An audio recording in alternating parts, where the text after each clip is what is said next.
ഈ വെള്ളാപ്പള്ളി നടേശൻ്റെ പരാമർശം മലപ്പുറത്തെക്കുറിച്ച് അപ്പം വലിയ രീതിയിൽ ചർച്ചയാകുന്നുണ്ട്, പലരും തള്ളിപ്പറയുകയൊക്കെ ചെയ്തിട്ടുണ്ട്. ഇത് ആദ്യത്തെ ഒരു സംഭവമല്ല, തുടർച്ചയായിട്ട് ഇങ്ങനെ സംഭവങ്ങൾ ആവർത്തിക്കും ചെയ്യുന്നുണ്ട്. ബോധപൂർവമാണോ അതല്ലെങ്കിൽ അല്ല? ഈ കാര്യം വിജയരാഘവനോട് ചോദിച്ചിരുന്നു പത്രക്കാർ. വിജയരാഘവൻ മലപ്പുറത്തുകാരനാണ്, CPM-ൻ്റെ സമുന്നതനായ നേതാവാണ്. നിങ്ങൾ ഈ മലപ്പുറത്തെക്കുറിച്ച് ആരെങ്കിലും പറഞ്ഞാൽ ലീഗുകാരോട് മാത്രം ചോദിക്കണതിൻ്റെ സാങ്കത്യം എന്താണ്? മുസ്ലിം ലീഗുകാർക്ക് അങ്ങനെ തീരെഴുതി കൊടുത്ത ജില്ലയൊന്നുമല്ലല്ലോ മലപ്പുറം ജില്ല. മുസ്ലിങ്ങൾക്ക് തീരെഴുതി കൊടുത്ത ജില്ലയല്ല മലപ്പുറം ജില്ല. മലപ്പുറം ജില്ലയെക്കുറിച്ചൊരു പരാമർശം വന്നാൽ അതിന് മറുപടി പറയേണ്ടത് കുഞ്ഞാലിക്കുട്ടി സാഹിബാണ്, അല്ലെങ്കിൽ PMA സലാമാണ്, അതല്ലെങ്കിൽ ലീഗുകാരാണെന്ന് പറയുന്ന സാങ്കത്യത്തിൽ തന്നെ ഒരു പ്രശ്നമുണ്ട്. വിജയരാഘവനാണ് മറുപടി പറയേണ്ടത്, വിജയരാഘവൻ അടക്കമുള്ളവരാണ് മറുപടി പറയേണ്ടത്. ഇനി അഥവാ ചോദിച്ച ചോദ്യത്തിന് അങ്ങനെ ചോദിച്ചുകൊണ്ട് ഞാൻ പറയാം, വെള്ളാപ്പള്ളിയുടെ പരാമർശത്തെ വളരെ സൂക്ഷ്മതയോട് കൂടിയിട്ടാണ് പ്രതികരിക്കുന്നവർ കൈകാര്യം ചെയ്യേണ്ടതെന്നാണ് എനിക്കതിൻ്റെ ഒരു ടോട്ടലായിട്ട് എല്ലാവരോടും പറയാനുള്ളത്. കാരണം ഇതൊരു രഹസ്യ അജണ്ടയുടെ വളരെ കൃത്യമായ പ്രത്യക്ഷത്തിലുള്ള ഒരു ബഹിസ്ഫുരണമാണ് ഇപ്പോൾ വന്നുകൊണ്ടിരിക്കുന്നത്. ഇതൊരു RSS പ്ലാനാണ്. ഇതിനകത്ത് തലവെച്ച് കൊടുക്കുന്നത് അപകടമാണ് എന്നൊരു സൂക്ഷ്മത വെള്ളാപ്പള്ളിയോട് സംസാരിക്കുമ്പോൾ ഉണ്ടാവേണ്ടതുണ്ട്. ഞാൻ 2-3 കാര്യങ്ങൾ പറയാം. ഒന്ന്, ഞാൻ പറയുന്നത് വെള്ളാപ്പള്ളിയോടാണ്, അത് SNDP-യോടല്ല. രണ്ടും ഞാൻ വേർതിരിച്ച് പറയുന്നത്, SNDP കേരളീയ സമൂഹത്തിൽ ഉണ്ടാക്കിയിട്ടുള്ള വിദ്യാഭ്യാസപരമായിട്ടുള്ള സാമൂഹ്യമായിട്ടും ഒക്കെ ഉണ്ടാക്കിയിട്ടുള്ള പുരോഗതിയെക്കുറിച്ച് വാദോരാതെ സംസാരിച്ചിരുന്ന ഒരാൾ എന്നുള്ള നിലക്ക് തന്നെ അതിനെ ഒന്നുമൊക്കെ നിഷേധിക്കേണ്ട കാര്യം എനിക്കില്ല, ഞാൻ നിഷേധിക്കുകയില്ല. അതുകൊണ്ട് സംസാരിക്കുന്നത് വെള്ളാപ്പള്ളിയോടല്ല, SNDP-യോടല്ല, വെള്ളാപ്പള്ളിയോടാണ്. വെള്ളാപ്പള്ളി പറഞ്ഞിട്ടുള്ള ഒരുപാട് പരാമർശങ്ങളുണ്ട്. അതിൽ ഞാൻ അതിൻ്റെ ഒരു വസ്തുതാപരമായ കാര്യങ്ങളെക്കുറിച്ച് അന്വേഷിക്കുകയുണ്ടായി. അതിലയാൾ പറഞ്ഞത് എയ്ഡഡ് സ്കൂളടക്കം അല്ലെങ്കിൽ അൺഎയ്ഡഡ് സ്കൂൾ വരെ മലപ്പുറത്ത് SNDP-ക്ക് കൊടുത്തിട്ടില്ല എന്നതാണ്. നിങ്ങൾ പത്രക്കാർ കാലിക്കറ്റ് യൂണിവേഴ്സിറ്റിയിൽ പോയിട്ട് ഒന്ന് അന്വേഷിക്കും. മലപ്പുറം ജില്ലയിൽ ഈ പറയുന്ന വെള്ളാപ്പള്ളി ഒരു വെള്ളക്കടലാസിലൊരു അപേക്ഷ കാലിക്കറ്റ് യൂണിവേഴ്സിറ്റിയിൽ ഒരു കോളേജിന് വേണ്ടി കൊടുത്തിട്ടുണ്ടോ? രാജ്യത്തിന് പ്രൊസീജിയർ ഉണ്ട്. നിങ്ങൾക്കും എനിക്കും നാളെ മറ്റൊരാൾക്കും കോളേജ് കിട്ടണോ, ഒരു ഗവൺമെൻറ് ഇൻസ്റ്റിറ്റ്യൂഷൻ വേണോ, അതല്ലെങ്കിൽ ഒരു അൺഎയ്ഡഡ് ഇൻസ്റ്റിറ്റ്യൂഷൻ നടത്തണമോ, അതിന് പ്രൊസീജിയർ ഉണ്ട്. കാലിക്കറ്റ് യൂണിവേഴ്സിറ്റി സത്യത്തിൽ കോഴ്സുകൾ പോലും റദ്ദ് ചെയ്യാണ് കുട്ടികളെ കിട്ടാത്തതുകൊണ്ട്. അങ്ങനെയുള്ളൊരു യൂണിവേഴ്സിറ്റിയിൽ ഒരു കോഴ്സിന് അപേക്ഷ കൊടുത്തോ അല്ലെങ്കിൽ കോളേജിന് അപേക്ഷ കൊടുക്കാതെ ഇയാൾ നടത്തിയിട്ടുള്ള പ്രസ്താവന സത്യത്തിൽ ആളുകളെ തെറ്റിദ്ധരിപ്പിക്കാൻ മാത്രമല്ല, വളരെ കൃത്യമായ അജണ്ട ഹൃദയത്തിനകത്ത് സൂക്ഷിച്ചു വെച്ചിട്ടാണ് അയാൾ ചെയ്യുന്നത്. രണ്ടാമത് പറഞ്ഞത് ഈഴവ സമുദായത്തിന് സ്ഥാപനങ്ങളില്ലാന്ന്. സ്ഥാപനങ്ങളിലുള്ള കണക്കൊന്നും ഞാനിവിടെ പറയുന്നില്ല. മലപ്പുറം ജില്ല ഒഴിച്ച് നിർത്തിയാൽ ബാക്കിയുള്ള ജില്ലകളിലൊക്കെ ഈ മലബാറിൽ സ്ഥാപനങ്ങൾ ഉണ്ടായിട്ടുണ്ട്. പക്ഷേ ഇനി വെള്ളാപ്പള്ളി ശ്രദ്ധിക്കേണ്ടത് കാലിക്കറ്റ് യൂണിവേഴ്സിറ്റിയിലെ പ്രൊസീജിയർ അനുസരിച്ച് ഒരു അപേക്ഷ കൊടുത്തിട്ട് ആരാണത് തടുക്കാൻ വരുന്നതെന്ന് അദ്ദേഹം ഒന്ന് പറയട്ടെ. പിന്നെ പറഞ്ഞൊക്കെ വലിയ തമാശകളാണ്. എന്താ പറഞ്ഞത്, SNDP-ക്ക് ഒരു പഞ്ചായത്ത് മെമ്പർ വരെ ലീഗ് കൊടുത്തില്ല എന്നാണ്. എന്തൊരു തമാശ! അയാൾ തന്നെ പറയുന്നത് 80 വയസ്സ് കഴിഞ്ഞ് 90 ആയി എന്നൊക്കെയാണ്. അത്തുമ്പിത്തോ മാത്രമല്ല, പറയുമ്പോൾ ഉണ്ടാകുന്ന അബദ്ധമാണ്. ലീഗിൻ്റെ പരിപാടി SNDP-ക്ക് മെമ്പർ ഉണ്ടാക്കി കൊടുക്കലാണോ? മുസ്ലിം ലീഗിൻ്റെ ഏതെങ്കിലും ഒരു കമ്മിറ്റിയിൽ ഒരു SNDP-കാരൻ ലീഗുകാരൻ അനുവദിക്കുമോ? SNDP-യിൽ മെമ്പർഷിപ്പ് എടുക്കാൻ ലീഗുകാരന് കഴിയുമോ? ഇത് ലീഗ് എന്ന് പറയുന്നത് വളരെ കൃത്യമായ ഒരു രാഷ്ട്രീയ പാർട്ടിയാണ്. ആ പാർട്ടിയിൽ മെമ്പർഷിപ്പ് ഉള്ളവരല്ലാതെ, രാഷ്ട്രീയമായി അവർ പിന്തുണക്കുന്നവരെ അല്ലാതെ ലീഗ് തുണക്കുമോ? SNDP-ക്കോ NSS-നോ അതല്ലെങ്കിൽ MES-നോ മെമ്പർമാരുണ്ടാക്കി കൊടുക്കുന്ന പണിയാണോ മുസ്ലിം ലീഗിന്? അതല്ലല്ലോ. ഇനി അതുമാത്രമല്ല, ലീഗ് SNDP-ക്കാർക്ക് വോട്ട് ചെയ്തില്ല എന്ന് പറഞ്ഞ ആരോപണം കൂടെ നിങ്ങൾ പരിശോധിക്കുക. മുസ്ലിം ലീഗ് വോട്ട് ചെയ്യുന്നത് ആർക്ക്? അത് ഹിന്ദുവോ മുസ്ലിമോ ക്രിസ്ത്യാനിയോ ഈഴവനോ നായരോ മുസ്ലിമോ സുന്നിയോ മുജാഹിദോ എന്നതൊക്കെ ഉണ്ടല്ലോ. ഈ വിഷയമൊക്കെ ലീഗ് പരിഗണിക്കുന്നത് രാഷ്ട്രീയമായ സഖ്യത്തിൻ്റെ പേരിലാണ്. മുസ്ലിം ലീഗിൻ്റെ മുന്നണിക്കകത്ത് വരുന്നത് ഏത് മതസമൂഹത്തിൽപ്പെട്ട ആളായാലും ആ മനുഷ്യൻ എന്ന നിലക്ക്, മുന്നണിയുടെ നേതാവ് എന്ന നിലക്ക്, ലീഡർ എന്ന നിലക്ക് ലീഗിൻ്റെ വോട്ട് ബാങ്കിലിട്ട പോലെ സേഫാണ് എന്ന് കേരളത്തിലെ എല്ലാ രാഷ്ട്രീയ പാർട്ടികളും പറയാറുണ്ട്. അത് മുന്നണിയുടെ അടിസ്ഥാനത്തിലാണ്. എന്നാൽ മുസ്ലിം ലീഗിനെ തന്നെ മത്സരിക്കാൻ പറ്റുന്നത് സയ്യിദ് ഉമർ ബാഫക്കി തങ്ങൾ അഖിലേന്ത്യാ മുസ്ലിം ലീഗ് ആയപ്പോൾ മുസ്ലിം ലീഗ് എതിർത്തല്ലോ, വോട്ട് ചെയ്തില്ലല്ലോ. അപ്പോൾ വോട്ട് ആർക്കും ചെയ്യില്ല. ചെയ്യാൻ കാര്യം എന്താണ്? അപ്പുറത്ത് നിൽക്കുന്നവർ ലീഗിൻ്റെ രാഷ്ട്രീയ ഐഡിയോളജിയുടെ കൂടെ നിൽക്കുന്നവരാണെങ്കിൽ അവർക്ക് വോട്ട് ചെയ്യും. മുന്നണിയുടെ കൂടെ നിൽക്കുന്നവരാണെങ്കിൽ വോട്ട് ചെയ്യും. അല്ലാത്തവർക്ക് എങ്ങനെ വോട്ട് ചെയ്യാം? അപ്പോൾ ഒരു ന്യായവും അടിസ്ഥാനമില്ലാത്ത ചോദ്യങ്ങളാണ് അദ്ദേഹം ഇതിനെതിരെ സംസാരിച്ചുകൊണ്ടിരുന്നത്. പിന്നെ പറഞ്ഞൊരു കാര്യമുണ്ട്, നിങ്ങൾ അത് ഏറ്റവും സൂക്ഷ്മതയോടെ ശ്രദ്ധിക്കേണ്ട ഒരു കാര്യം, കുറേയൊക്കെ ഒരു സെൻറ്റിമെൻ്റലായ ഒരു കാര്യമാണ്. എന്ന് വെച്ചാൽ ഈ ശ്മശാനം പോലും അനുവദിച്ചില്ല മലപ്പുറത്ത് എന്ന് അദ്ദേഹം പറയുകയുണ്ടായി.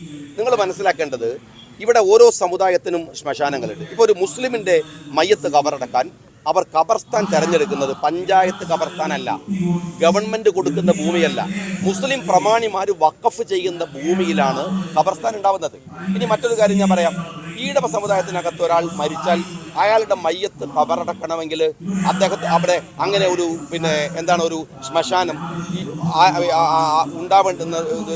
ഉണ്ടാവുന്നത് യഥാർത്ഥത്തിൽ പഞ്ചായത്തുകളിലോ അതല്ലെങ്കിൽ മുനിസിപ്പാലിറ്റിയിലോ കോർപ്പറേഷനൊക്കെ ഉള്ള ശ്മശാനങ്ങളാണ്.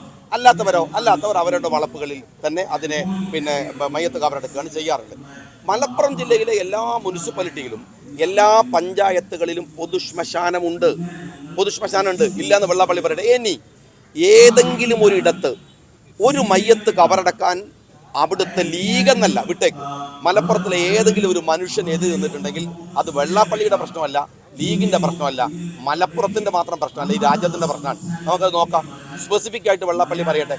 ഇവിടുത്തെ മുസ്ലിം പ്രമാണിമാർ ഭൂമി കൊടുത്തിട്ടാണ് മുസ്ലിങ്ങളുടെ മയ്യത്ത് കവറെടുക്കുന്നതെങ്കിൽ വെള്ളാപ്പള്ളിയാണ് SNDPയിലെ വലിയ പ്രമാണി. അയാൾ എത്ര ഭൂമി കൊടുത്തു? ഈഴവ സമുദായത്തിലെ അംഗങ്ങൾ മരിച്ചു പോയാൽ അവരെ കവറടക്കാൻ വെള്ളാപ്പള്ളിയുടെ തറവാട്ടിൽ നിന്ന് എത്ര പൈസ കൊടുത്തിട്ടുണ്ടായാലും അയാളൊരു വലിയ പ്രമാണിയല്ലേ? അല്ലെങ്കിൽ അങ്ങനെയുള്ള ശ്മശാനങ്ങൾ ഉണ്ടാക്കുന്നതിന് വേണ്ടി പ്രമാണിമാരെ സമീപിച്ചിട്ട് വെള്ളാപ്പള്ളി ഏതെങ്കിലും ഒരു കാലത്ത് പരിശ്രമം നടത്തിയിട്ടുണ്ടോ? അതുകൊണ്ട് അടിസ്ഥാനരഹിതമായിട്ടുള്ള മറ്റൊരു ആരോപണം വെള്ളാപ്പള്ളി പറഞ്ഞു. എന്താണ്? സംവരണ മുന്നണിയെ സംവരണ മുന്നണി തകർത്തു എന്നാൽ. യഥാർത്ഥത്തിൽ സംവരണ മുന്നണിയെ പൊളിച്ചത് വെള്ളാപ്പള്ളിയാണ്. കേരളത്തിലെ മുഴുവൻ ആളുകൾക്കും അതറിയാം. അതിൻ്റെ അജണ്ടയുടെ പിറകിലുണ്ടായിരുന്ന CPM ആണ്. CPMൻ്റെ അജണ്ടയിൽ വെള്ളാപ്പള്ളി വീഴുകയും ആ മുന്നണിയെ തകർക്കുകയും ചെയ്തു എന്നത് കേരളത്തിന് മുഴുവൻ അറിയാം. ഇവിടെ ഒരു പ്രധാനപ്പെട്ട ഒരു കാര്യം എന്താണെന്ന് വെച്ചാൽ, നമുക്കൊക്കെ അറിയാം, ഇപ്പോൾ ഈ വിഷയം വന്നപ്പോൾ പലരും ചോദിച്ച ഒരു ചോദ്യമുണ്ട്. എന്താണ് മുഖ്യമന്ത്രി പ്രതികരിക്കാതിരിക്കുന്നത് വേണ്ടെന്ന് വെച്ചിട്ടാണ്. എന്താ വില കുറഞ്ഞ അഭിപ്രായമാണ് വെള്ളാപ്പള്ളി പറഞ്ഞത്, അതുകൊണ്ട് പ്രതികരിക്കുന്നില്ലെന്നാണ് CPMൻ്റെ സംസ്ഥാന സെക്രട്ടറി പറഞ്ഞത്. ഞാൻ ചോദിക്കട്ടെ, ബുദ്ധിയില്ലാത്തത് വെള്ളാപ്പള്ളിക്കല്ലേ? പിണറായി വിജയന് ബുദ്ധിയില്ലായ്മയൊന്നുമില്ലല്ലോ. അദ്ദേഹം കേരളത്തിലെ നവോത്ഥാന സമിതിയുടെ ചെയർമാനായി തെരഞ്ഞെടുത്തത് വെള്ളാപ്പള്ളിയാണ്. ആ സമിതിയുടെ സ്ഥാനത്ത് നിന്ന് അദ്ദേഹത്തെ ഗവൺമെൻറ് മാറ്റുമോ? ഗവൺമെൻറ് നോമിനിയാണല്ലോ, ഇടതുപക്ഷം മാറ്റുമോ? ഇനി മറ്റൊന്ന് ഞാൻ പറയുന്നത്, ഇയാളെപ്പോലെ ഒരു വർഗീയവാദിയുടെ ചെയർമാനായിരിക്കുന്ന സമിതിയിൽ അംഗമായിരിക്കുന്നവർ രാജിവെച്ച് ഒഴിയുക എന്നുള്ള മര്യാദ അവരിനി കാണിക്കണം. അല്ലെങ്കിൽ ഇത്ര ഒരു വർഗീയ ഭ്രാന്ത് പറയുന്ന ഒരാളുടെ കീഴിൽ നിൽക്കാൻ ആ മുന്നണിക്കകത്ത് അല്ലെങ്കിൽ ആ പറയുന്ന സമിതിക്കകത്ത് നിൽക്കുന്നവരാണ് തീരുമാനിക്കുന്നത്. അത് വേറെ കാര്യമാണ്. പക്ഷേ ഇതേ വർത്തമാനം വെള്ളാപ്പള്ളി CPMനെ കുറിച്ച് പറഞ്ഞാൽ CPM പ്രതികരിക്കുമോ ഇല്ലയോ? അപ്പോൾ വൈകാരികമായിട്ടൊന്നും ആരും പറയണ്ട. അതാണ് പലരുടെ ഉപദേശം. ആരും ഈ മുസ്ലിങ്ങളൊന്നും പറയണ്ട. ഈ ആനുകൂല്യം ബാക്കിയുള്ളവർക്കുണ്ടോ? CPM ഈ ആനുകൂല്യം എടുക്കാറുണ്ടോ? CPMനെ വിമർശിച്ചാൽ അവർ തിരിച്ചു വിമർശിക്കാറില്ലേ? ഇനി മറ്റൊന്ന് ഞാൻ ചോദിക്കട്ടെ, വെള്ളാപ്പള്ളി പറഞ്ഞ തോന്നിവാസം ഇവിടുത്തെ മുസ്ലിം കമ്മ്യൂണിറ്റിയെ ടാർഗറ്റ് ചെയ്തിട്ടാണെങ്കിൽ ഞാൻ പറയുന്നത് അതിന് മറുപടി പറയേണ്ടത് ലീഗല്ല, മുസ്ലിങ്ങളല്ല. സാമാന്യ മര്യാദ അനുസരിച്ച് ആ ഉത്തരവാദിത്തം ഏറ്റെടുക്കേണ്ടത് CPM ആണ്. അവർ പറയണമായിരുന്നു, വിജയരാഘവൻ പറയണമായിരുന്നു. അവർ പറയുന്നില്ല. എന്നിട്ട് ഞങ്ങളെ ഇങ്ങനെ അവർ മാന്യന്മാർ ഇതൊന്നും പറയാൻ പാടില്ല. അങ്ങനെ ഈ ആനുകൂല്യം മുസ്ലിങ്ങൾക്ക് മാത്രം കൊടുക്കാനുള്ളതല്ല, എല്ലാവർക്കും ഉണ്ടാവേണ്ടതാണ്. അതുകൊണ്ട് വളരെ കൃത്യമായിട്ട് ഞാൻ പറയുന്നത് ഇത് ഇവിടെയുള്ള SNDP പ്രവർത്തകന്മാരോട് വെള്ളാപ്പള്ളി പറയേണ്ട ഒരു മറുപടിയുണ്ട്. അത് പറഞ്ഞിട്ടാണ് ഇതൊക്കെ ലീഗിൻ്റെ മേക്കിട്ട് കയറേണ്ടത്. എന്താണെന്ന് വെച്ചാൽ അദ്ദേഹം SNDPയുടെ ചെയർമാനായി നേതാവായിട്ട് വന്നതിന് ശേഷം എന്ത് ആനുകൂല്യമാണ്? ഞാനിതൊന്നും പറയേണ്ട കാര്യമില്ല. പക്ഷേ അണ്ണാക്കിൽ കയറിയിട്ട് മാന്തിയത് കൊണ്ട് ചൊറിഞ്ഞത് കൊണ്ട് മാത്രം പറയാൻ വെള്ളാപ്പള്ളിയോട് ചോദിക്കാൻ എന്ത് ആനുകൂല്യം? അദ്ദേഹം R ശങ്കറിന് ശേഷം കേരളത്തിലെ ശ്രീനാരായണീയ സമൂഹത്തിന് വേണ്ടിയിട്ട് വെള്ളാപ്പള്ളി അദ്ദേഹത്തിൻ്റെ അധികാര പരിധിയുടെ കാലത്ത് ചെയ്തു വെച്ച നേട്ടങ്ങളെന്താണ്? ഉണ്ടാക്കി കൊടുത്തത് എന്താണ്? ഒന്ന് പറയട്ടെ. എത്ര കോളേജുകൾ, എത്ര വിദ്യാഭ്യാസം? സ്വന്തം മകനെ രക്ഷിക്കാൻ വേണ്ടിയിട്ട് ഗൾഫിൽ പോയി കേസ് കുടുങ്ങിയാൽ രക്ഷപ്പെടുത്തി കൊണ്ടുവരാൻ രാഷ്ട്രീയ സഖ്യങ്ങൾ വെള്ളാപ്പള്ളി ഉണ്ടാക്കിയിട്ടുണ്ട്. തൻ്റെ കള്ള് കച്ചവടം വ്യാപിപ്പിക്കാൻ ഒരുപാട് വിട്ടുവീഴ്ചകൾ വെള്ളാപ്പള്ളി ചെയ്തിട്ടുണ്ട്. ഇപ്പോഴും കേസുകൾ കുത്തിപ്പോക്കുമെന്ന് തോന്നുമ്പോഴൊക്കെ ഇടതുപക്ഷത്തോടായാലും കേന്ദ്രത്തിലെ BJPയോടായാലും കോംപ്രമൈസ് ചെയ്യാൻ വെള്ളാപ്പള്ളി തയ്യാറായിട്ടുണ്ട്. അതുകൊണ്ട് വെള്ളാപ്പള്ളി ഈ ചൊറിയുന്ന ചൊറിച്ചിൽ വളരെ കൃത്യമായിട്ട് മനസ്സിലാക്കാൻ ഞങ്ങൾക്ക് കഴിയും. അതുകൊണ്ട് അതിനെ ആ തരത്തിൽ തന്നെ നേരിടാൻ തന്നെയാണ് ഞങ്ങൾ തീരുമാനിച്ചിരിക്കുന്നത് എന്ന് ഇതിനെക്കുറിച്ച് പറയാം.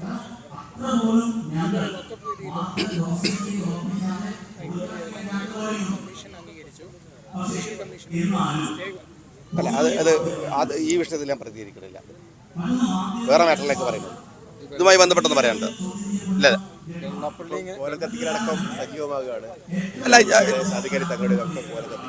അല്ല, സാദിഖ് അലി തങ്ങൾ മുസ്ലിം ലീഗിൻ്റെ രാഷ്ട്രീയ നേതാവാണ്. അദ്ദേഹത്തെ വിമർശിക്കുന്നതിനോ ഒരു രാഷ്ട്രീയ നേതാവിൻ്റെ കോലം കത്തിക്കണമെന്നോ വലിയ അപരാധമായും മഹാപ്രശ്നമായും അതിനെ ഒരു തരത്തിലുള്ള കുഴപ്പമായിട്ടൊന്നും എടുക്കാൻ ഞങ്ങളെന്തായാലും തയ്യാറല്ല. ഞങ്ങളുടെ നേതൃത്വം പഠിപ്പിച്ച രീതിയും അതല്ല. പക്ഷേ ഇതൊരു അപകടം പിടിച്ച കളിയാണ്. ഈ കളി വളരെ സൂക്ഷ്മതയോടുകൂടി കൈകാര്യം ചെയ്തിട്ടില്ലെങ്കിൽ വമ്പിച്ച വില നമ്മളെല്ലാവരും കൊടുക്കേണ്ടി വരും. എല്ലാവരും മലയാളി കൊടുക്കേണ്ടി വരും. ഇതൊരു ആസൂത്രണമാണ്. ഇയാളൊരു കോടാലിയാണ്, RSSന്റെ കയ്യിലുള്ള കോടാലിയാണ്. ആ കോടാലി എവിടെ വന്ന് വീഴുന്നോ എന്ന് നോക്കേണ്ടത് നമ്മളാണ്. പൊതുവെ വോട്ട് ബാങ്ക് എന്നൊക്കെയാണല്ലോ പറയപ്പെടാറുള്ളത്. UDF-ൽ നിന്ന് അകന്നു പോയി, UDF-ൽ നിന്ന് പൂർണ്ണമായി അകന്നു. അല്ല, ഈ വോട്ട് ബാങ്ക് എന്ന് വിചാരിച്ച് പേടിച്ചിട്ട് അഭിപ്രായം പറയാതിരിക്കാനും മിണ്ടാതിരിക്കാനൊന്നും ഞങ്ങളെന്തായാലും തീരുമാനിച്ചിട്ടില്ല. പിന്നെ ഞാൻ പറഞ്ഞല്ലോ, പിന്നെ എന്താണ്, പിന്നെ എടപ്പാളിൽ കാണുന്ന പുഴ വെച്ചിട്ട് ഇവിടുന്ന് മുണ്ടേറ്റി കുത്തുന്ന കാര്യമൊന്നുമില്ല. അതൊക്കെ വരുമ്പോൾ അപ്പം നോക്കാം. വോട്ടൊക്കെ ഒരാൾക്ക് മാത്രം മതി.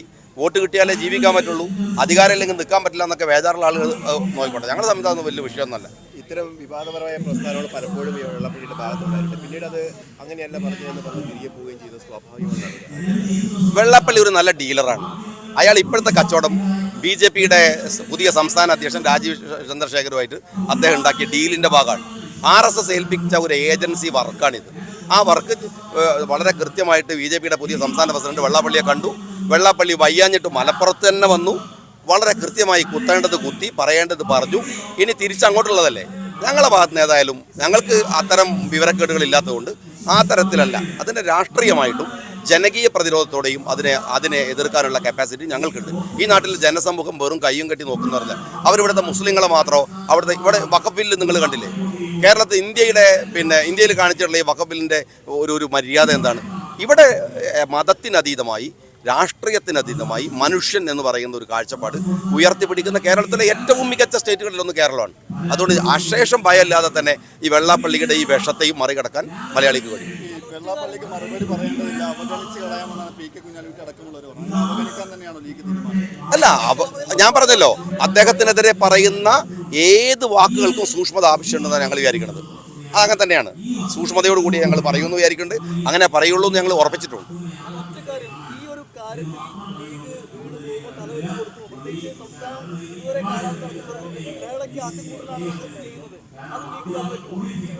കേരളത്തിൻ്റെ പഴയകാല രാഷ്ട്രീയ ചരിത്രത്തിൽ നിന്ന് കേരളം ഈ കാലയളവ് മുഴുവൻ നീന്തി കയറിയതിൽ ഞങ്ങൾക്ക് ഞങ്ങളുടെ പങ്കുണ്ട്.